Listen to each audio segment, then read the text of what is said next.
Hello, this is Lorraine Straza, and welcome to Healthy Living, Spirit, Soul, and Body.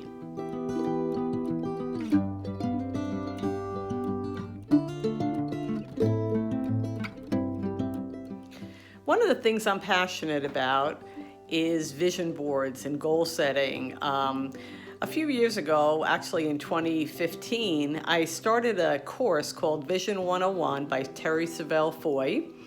And it was great. One of the things, it basically was to cover a whole year, and every month you had a different aspect of what success is all about. It had CDs on confidence.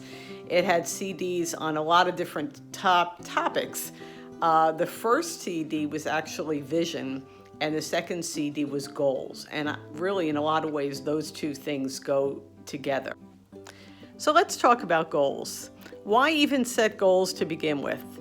Goals are a way of you to not just exist, but to live your life on purpose. So one of the things that they say is vague goals produce vague results.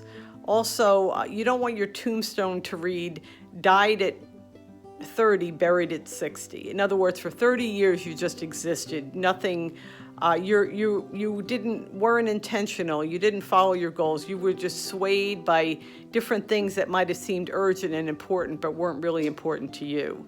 So I'm just going to go over really quick some really good goal setting techniques for you to follow. Here we go.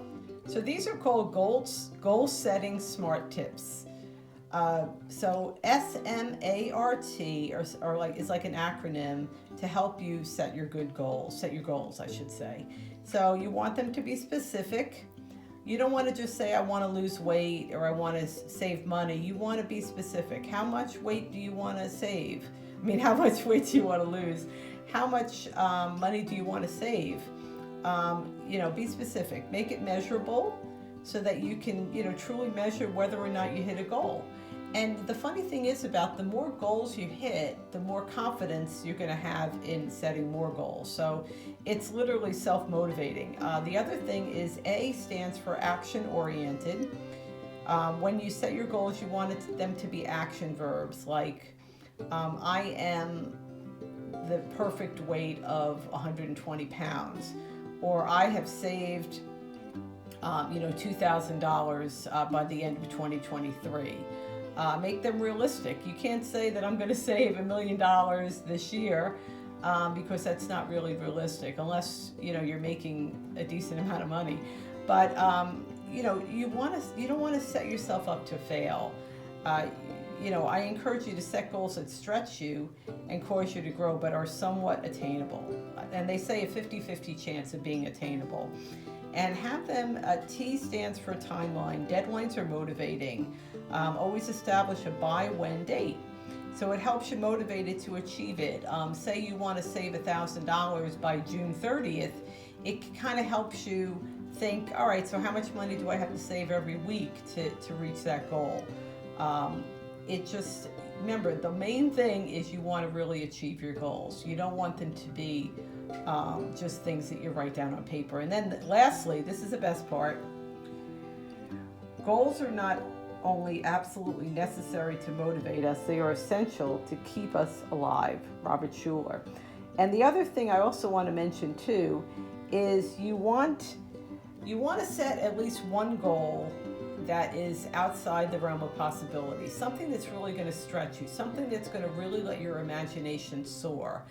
And I know it might sound like I'm contradicting myself, but it helps. That's the dream part of your goals. And that's the part that's going to get you excited. So lastly, I want to just mention another really good tip for setting your goals is to every day set aside some time. If you have to set an alarm on your phone, but set some time every day to write your goals, all 10 of your goals. Actually, really between 7 and 10 is a good amount. Write them down every day for 30 days.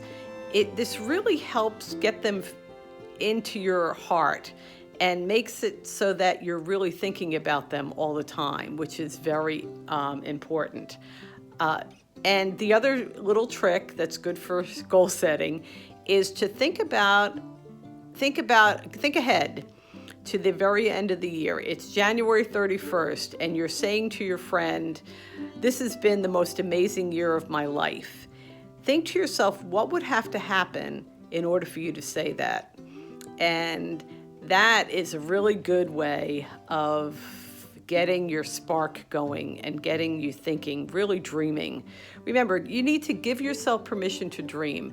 Give yourself permission to hear from God and to see what is it that He would have you to do this year. What is it that is His dream for this year for you? Don't just exist. Find out what God would have you to do. Use your talents. Don't bury your talent under a bushel.